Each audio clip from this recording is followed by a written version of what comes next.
All right, we're watching the weather. Baylor women's game had been moved, has already been moved to Tuesday. I just saw an announcement from the Mavericks in case people were wanting to go see Luka's return. Still scheduled to be at 7:30. Just everybody's being encouraged to start way early to get down there. As long as the trains are running around here, the DART trains, that would be the best way to get down there. That's what I would do in icy weather when I used to have to get downtown and do radio because, of course, nobody could do without sports radio for a day during icy weather. I would take DART. I would take the train downtown. If you're listening and you're in the Metroplex, I would look at that. If you're in Waco, I'd probably just stay. I'd stay in Central Texas. And hello to Houston, Austin. We got people listening to us in Manhattan, Kansas. We got folks Nashville, Tennessee, and we got a lot of folks checking us out on a daily basis. I want to thank CNB, Central National Bank. You guys are incredible. Our presenting sponsor, Cherry Johnson, Siegmund James Law Firm. Today being Friday, I do need to, Kev, I want to do a Schmaltz's trivia contest later in the program, but love Schmaltz and Britt Tully, the job he does over there at Schmaltz, and he's taken over the legacy from Nelson Rue and great people, and one of the greatest sandwiches you could get your hands on. In fact, as you get ready for Snowmageddon, get over there. Open downtown location, I believe, is open till 3. And then that Valley Mills is open, I think, even until the evening. So get over there and get your sandwich on. And I'll think of a good trivia question for later in the program. Thank you, Alan Samuels. My gosh, those end of the year deals were incredible. Thank you, Ted Teague. Just unbelievable what they were doing over there. The trucks, people were saving as much as $10,000 on some of those new trucks. And so just keep them in mind. If you can go by Alan Samuels, and they got huge things moving forward. So we're going to be telling you more. And that Patient Direct, you were just learning more about them. What a neat alternative that is. Thank you, Ascension Providence, for being that incredible hospital system. Really all around, but we love all our doctors right here in Central Texas and all the amazing doctors. In fact, we've interviewed about 7 of them recently, and whether it be sports medicine, whether it be pediatrics, really just a talented, incredible staff there. So thank you. We're so grateful for all our partners here on the Mosley Show. Kevin, tell you what we'll do, and then we'll give our predictions a little bit later in the program. Kevin and I'll give our predictions for the AFC NFC title game. Of course, we'll give you outright thoughts in against the line as well. But this is a cool opportunity we didn't want to pass up. Earlier this season, before Baylor was to play Auburn, there was a quarterback that had played for Baylor and Auburn. In fact, when he was at Auburn in 2017 or 18, he took down 2 of number 1 teams that year, both Georgia and Alabama. He was at Auburn. He started his career at Baylor. Jarrett Stidham was one of the great recruits in Baylor history under Art Briles. The Briles family and the Stidham family went way back. And then Jarrett Stidham will be starting the AFC title game for the Denver Broncos. And so we thought what we would do is let you listen, because we talked to him about Sean Payton, about playing for Bill Belichick for the Patriots, and then about playing at Auburn and about being with Art Briles at Baylor. Here is our interview from just a couple of months ago. He was having a great preseason at the time with Jarrett Stidham, the man who will start in the AFC title game on Sunday. We could probably stand to put a few more books up there. It's funny you say that. They're actually all over to my right. I do. Okay. But I got the football stuff here, the playbooks and stuff. So trying to somewhat organized. Man, congratulations on all your success. You just signed a new contract. You the numbers in the preseason have been off the charts. In fact, a lot of preseason backup quarterbacks, you kind of have to keep playing, and you're like, oh, really? I mean, now that you solidified your spot and you did so well, they're like, okay, Jarrett, you can rest a little bit because you all your success. Not that Sean Payton ever lets anybody relax, but I mean to throw for, over 400 yards or whatever it is and 4 touchdowns in the preseason. Is this the best? Obviously, you want to be in the games, the real games, and all of that. But in terms of a preseason that you've been a part of, is this the best you've ever felt? It is. I would definitely say this is the best that I have felt probably in my career. Honestly, probably going back to probably my first year at Auburn back in 2017. So, one of those things where I think it's a lot to do with, off-season training and that sort of thing.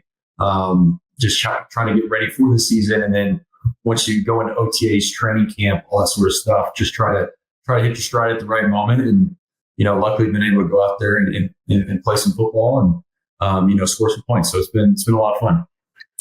Great. What is, I know Sean Payton, I've known him for a long time, and I'd be careful bringing my name up, the Mosley name. I'm not sure exactly what reaction you would get, but being around him, he is a quarterback guru. He had the incredible time with Breeze. He didn't always get credited for this. He's actually had a huge role in why Romo came to the Cowboys. Yeah. And of course, they were both at Eastern Illinois. I mean, on one hand, I'm sure there's a lot of quarterback things you can learn from him, but he's also kind of a funny, interesting guy. And whether he's hanging out with Kenny Chesney or all of that, what's that been like being around Sean Payton? And what's the biggest thing that he's helped you with, like as you continue to kind of add to your arsenal and continue to improve as a quarterback?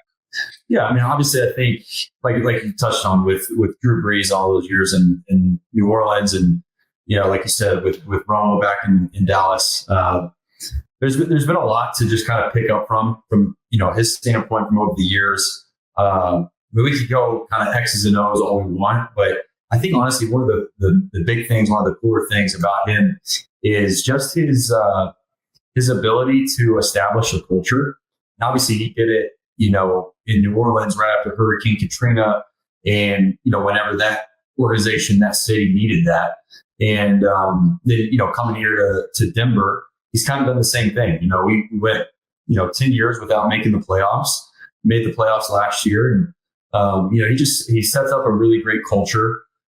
With guys that want to work hard, that want to be there, and that don't take shortcuts. And honestly, I've been very fortunate, obviously, to play for Bill Belichick, there in New England, and now Sean, here in Denver. And I'm very blessed. I'm very fortunate. I've been around, 2 Hall of Fame head coaches, and then played, behind some incredible quarterbacks that obviously will be in the Hall of Fame. So. There, like I said, there's a lot X's and O's that I could go into, but I think establishing a culture, coming into a new place is one of the bigger things, and one of the things that I've really enjoyed, getting to be a part of that here in Denver with Sean. All right, knowing Bill Belichick and being around him now that he's coming into the college game, Jarrett, that has to be kind of surreal for you to watch. And you've had you him better than almost all of us and have been around him. Is football like, and also obviously some of the off the field stuff, I'm sure like a lot of us, you're kind of like, oh my gosh, I cannot believe these have become such huge stories. But just from a football standpoint, how do you think that's going to go at UNC? And do you find yourself, you got to focus on Broncos right now, but will you be way more dialed into UNC than you would have ever been previously? Absolutely. I will be dialed into Tar Heel football for sure. Obviously play for Bill, and then his son, Steve, who's the defense coordinator there. Steve's a very, very close friend of mine. Him and his wife and their kids, we've gotten to know super well in the last, 6-7 years. Their chief of staff, a guy named Chris Mattis, also another one of my closest friends in the world. So I got some skin in the game with UNC, but I'm very excited to see how that goes. As far as, Bill and, how it will go, obviously I don't know. I'm just as anxious, you know, as everybody else to see how it ends up unfolding. But I will say one thing: if you play football, you know, at North Carolina, you're going to be very prepared. You're going to know the opponent in and out. And obviously there's, you know, a little bit different, you know, time constraints, so to speak, with class and stuff like that in college versus the pros. But the thing I always appreciated about Bill was you never went into a week not knowing who your opponent is, what they were good at, what they were bad at, how were we going to attack that team. It's one of the, I mean, again, I could go on and on about the stuff I learned from Bill, situational football, just being very well prepared every single week. Yeah, I'm excited to see it. Okay, so we can't, I don't know if you're going to be able to make it into Waco, your old stomping grounds. I'm not sure when the last time you swung through town, but people would obviously love to see you. Do you get a kick out of the fact that some people are referring to this as the Stidham Bowl? You have we're hearing some of that. We obviously wanted to see more of you than we got to. In fact, when I see some of your highlights with Denver and others in New England before that, I always am like, dang it. Like, I wanted to see how that was going to play out. And obviously you went on and had a really good career with Auburn, and we know which way you'll be leaning in this thing. Although you're from Texas, you may still have a little love for the people in Waco. What's it going to be like watching that on Friday night, knowing that you're involved with both programs and have a lot of friends from both sides? Yeah, it's obviously it's going to be exciting. Little house divided here because my wife obviously played soccer at Baylor. That's how we met. And obviously I ended up going to Auburn. So a little bit of house divided. I'm going to try to get the kids on my side on Friday night for the game. You know, that way they know. Put my daughter in her Auburn dress. But no, it's super exciting. Obviously, you know, have roots in both places and stuff like that. So I'm very anxious to see how it goes. And you know, obviously I know Sawyer really well there at Baylor, and he obviously had a great year last year. So I'm really looking forward to see how he plays this year. And then on the Auburn side of things, you know, Jackson Arnold coming in, you know, seeing how he plays, how he adapts to, you know, playing at Auburn. You know, it's just different than OU. So, and we have a lot of playmakers, you know, on the offensive side of the ball. So I'm excited what Hugh, you know, can dial up on Friday night. And, you know, I'm hoping for a great game. You know, first week, you always want it to be a good one. So, you know, hopefully we get that. You know, Hugh needs to stop turning in his golf scores. I mean, it's one of the strangest things, Jarrett. I'm like, it's on one hand, it's kind of honorable that he wants to have an accurate handicap because you don't like people showing up in scrambles and cheating. Right. But I was just like, why are you opening yourself up to this? Because it's not like he doesn't work hard. And we all need a release. I'm sure you played around at tour golf or fish or whatever. But if you're a head coach in the SEC and it starts going around that you're playing a lot of golf, it's going to come back on you. And Lane Kiffin and others are going to get a hold of that, right? So I think the lesson here is not to like stop playing golf. It's like you don't have to turn every round in. Don't you think that? I do appreciate that. Yeah, I mean, when it gets close to the season, now hopefully we're winning a lot of games. You know, I've been around guys that, you know, do play golf through the season. Personally, I do not. I put the sticks up. Like when I go to training camp, my stuff's still back home there in Texas in Fort Worth. So I don't want to have the temptation of going out and playing during the season once it starts. So but shoot, I mean, it's like I said, it's on release, trying to have a game. Yeah, we'll see how it works. All right. So Auburn has a little bit been out in the wilderness even since you left. And I guess Bo just kind of follows you around, obviously. But like when you look at it and you talk to your buddies who love the program and everything, like this seems to be a huge, I mean, even just this game for Hugh Freeze and to set the tone, this is monstrous. Like, what do you think is the biggest reason it's been a struggle? And maybe it's recruiting. I don't know.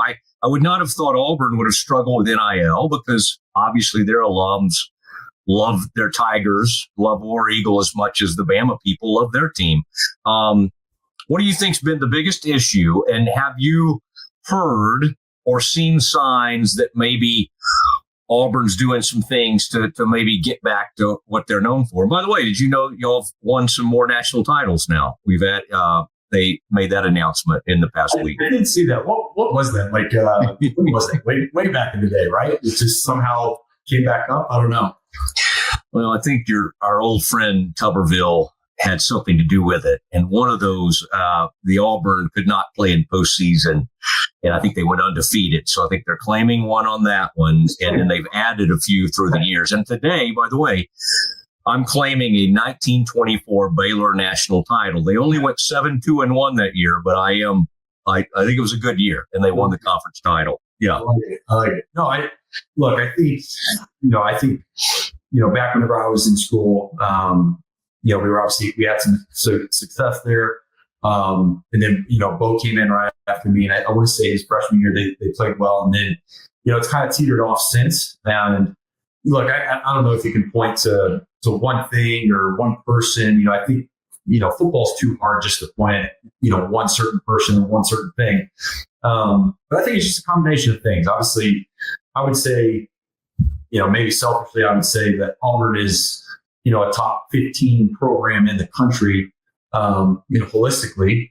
And I would say whenever you can get the right people in there, whether it's, and obviously it starts with the head coach, and then trickles down to the players and starts with the quarterback.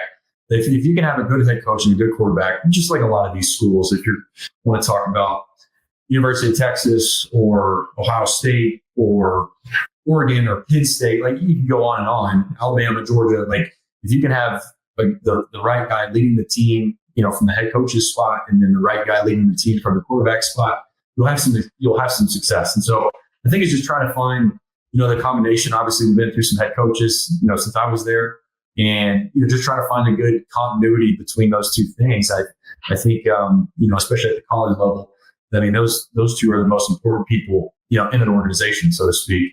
And then with NIL, like you said, I mean, I feel like Auburn doesn't have an issue with the NIL side of things. So, like I said, I think that's where it really boils down to. It's just trying to find the right match made in heaven between those two, and hopefully we have that this year. All right, I hope Auburn can handle the blackout, the chrome helmets bringing out pretty much everything, whole new uniform. And so, as you know, some of that stuff from that era, I think Baylor was a little reluctant to go back to. And then at some point it's occurred to them, well, wait, the students, everybody was having a lot of fun back then, right? We were winning a lot of games. So maybe some of that stuff we could try again. Do you remember putting on you wore the chrome helmets, didn't you, at some point? Those shiny ones with the all black, the anthracite. I'm trying to think. I know my freshman year we had a blackout against OU, but we went all black. We went black helmets, black uniform, the whole thing. The chrome one, I know I wore it. I don't know exactly when that was, but yeah, I mean, obviously that was a great time in Baylor football, and obviously the whole university was behind it, and I know the students loved, some of those games, some of the blackout games and those sort of things, strike the stadium, all that kind of stuff. So, I have very fond memories of some of those. Yeah. By the way, you were such a huge recruit at Baylor, and you were in that first wave of when it wasn't like, oh, they're just beating people up with their scheme. Now they're starting to get players. And some of my tech buddies are still mad at you, because you were going to tech at one point. And they're like, oh my gosh, how did y'all end up with Jarrett or whatever? Do you ever find yourself daydreaming? And maybe you're more well adjusted than most Baylor fans, but like thinking what that team that y'all are in the midst of putting together, and there was one big time recruiting class on the way. Where do you think that was headed? Because y'all were already competing for a playoff, and they should have had a playoff in 2014 spot. And then as you came in there, where do you think that program was headed at the time? Yeah, I mean, obviously, I would say, 8-9 years ago, I thought a lot more about this. So I kind of, as time has gone on. But I tell people, and this is just my own opinion. So who knows if it would have happened or what would have happened. But, at that point, kind of where we were, I believe it was 13, 14, they went back to back. And then 15, my freshman year, we started off 6-7-0. Seth Russell got hurt. I came in, played well. I got hurt. Then, we finished the season maybe 10-4, something along those lines. And I think personally, what OU became with Lincoln, and Baker was obviously there, and then Kyler Murray, and then Jalen Hurts. Like, I think that was kind of that's what I saw us as about to become, was kind of that same trajectory that OU was on. And obviously they kind of ran with the Big 12 there for many years. And, I really do believe, if everything would have stayed the same, then, we had great recruiting classes coming in, in 16 and 17. I thought we were about to hit our stride really in 16 and then just keep pushing along. And, back then, we were one of the hot spots, to come, and especially in the state of Texas, you felt like, you're competing with UT, A&M to get the best recruits, in the best football state in the country. And, that's how I feel.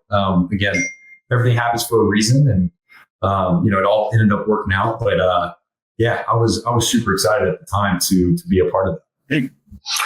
Well, and by the way, Scotty, did you have something for Jarrett? Because I would hate to short you if you wanted to run it. I've loved talking to Jarrett. I know we need to let him get back to his thing, but Scotty, jump in here if you had anything for Jarrett. I was kind of curious about what Jarrett's telling his buddies that are coming in for this game, like what he's told them to do, if he's given them any advice. Or that's a good question. That's a good question. Yeah. But Scotty, have at it, man, because I was so excited that you were able to track down Jarrett, and I was hoping we could get him to Waco for the Stidham Bowl, and we could have even maybe recognized him before the game. And I don't know about that. I will say we were going to come down. We were going to come down this week because this is our last off weekend before the season starts. Yeah. Next week, but my wife is 31, 32 weeks pregnant. So it's just kind of a lot, with her and then the kids and stuff. It was just kind of a lot to do, on short notice. But we would have been down there probably had she not, if she wasn't pregnant and everything. But like I said, house divided this weekend. So it'll be fun. Jarrett, talk to me more about your relationship with Sawyer. I know that's that probably adds even more complication to the rooting interest going on. I know you're going to be rooting for the Tigers, but how often do you guys talk? How often do you get to talk ball with him? What is that relationship like? Yeah, I would say, oh man, I feel old now. 10 plus years ago, maybe something like that. Like him and I started talking a little bit, and he went out to California once. Whenever I was out there training with Jordan Palmer. So I've kind of gotten to know Sawyer throughout the years and kind of see this football journey, and randomly he'll hit me up, kind of bouncing things off of me, bouncing ideas, that sort of thing. And he was talking to me during his whole transfer period and everything, just kind of how I dealt with it and that sort of thing. But yeah, it's going to be fun watching him. Like I said, he had an amazing year last year. Some really, really good games. Obviously, super athletic. He kind of throw it around all over the yard, and obviously pick off whenever he wants. So hopefully he doesn't torch us too bad. No, I think we got a good defense this year too. So like I said, I think it'll be a little bit punch for punch, but it'll be fun to watch. It will be. It'll be on Fox, and RG3's on the game, and so that'll be cool. Well, Jarrett, it's fun having you on our new show, and love to have you back sometime. And I hope you have a great year in Denver. And I hope a guy that I do some work with on Colin Cowherd, I hope he doesn't see this, your tap turned around backwards. He seems to obsess about that. Yeah, he doesn't like that. I've seen that. So I'll keep this from him and everything. But that is Yeah. Well, it's from Stephenville, Texas, man. As we get ready for high school football Thursday, some games start up, and then Friday.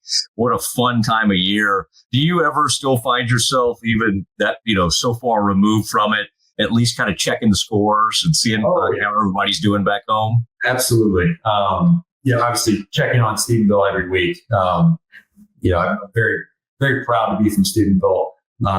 We just got a new stadium, which is very, very exciting for us, the Harper House Stadium, Mike Copeland Field. So that would be really exciting for us. And now that, which I shouldn't say this too loud, but now that my wife and I, we're actually Bearcats who live in Aledo now, technically.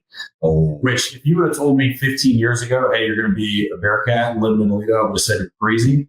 So I feel like I got to check in on Aledo scores too, because I know some people in the area now. But yeah, there's nothing better than Texas high school football and just the fall in general, getting football going. So it's very exciting. All right. Well, make sure that you meet Jesse Haney in Aledo if you haven't already. Okay, so of course Mac Jones, another NFL quarterback, has been known to show up over there. So yeah, it's surreal having a friend who can build like a indoor barn, quarterback barn, and then I try to explain it to people. They're like, "Oh, is it a little barn or whatever?" I'm like, "Well, no, you can open the hydraulic system and it goes about 70 or 80 yards, so it's a compound for just works, which is pretty cool. But that only happens in Texas too, which is cool. Yeah, it happens if you're extremely successful in the oil and gas world and that kind of thing. But that'll be fun. Well, I'll hopefully, now that I know you're in Aledo, I'll see you out there sometime. Jesse's a great friend, and his son Scotty Hoss Haney is looking to be the starting quarterback for Oklahoma State this year. So he's come out of the vaunted Aledo program, which I don't know. And Stephenville obviously has had incredible success. Jarrett, I think Aledo's sitting on 11 to 13 state titles now. Yeah, somewhere in there. I think we're at 6. So we'll get there one day. We'll get there. Jarrett, thank you, and great. Thanks for spending the time, and good luck in Denver, and hope it goes extremely well this year, and just continued success to you. As you're just doing a great job, and we appreciate you having it. And both fan bases will be, think very highly of you. Just know that. I appreciate that. Thank you guys for having me on again. And like I said, Friday night it'll be a lot of fun. Hoping for a good game. We'll see how it turns out. So, but I appreciate you guys having me on. You bet. There he goes, Jarrett Stidham on the Matt Mosley Show.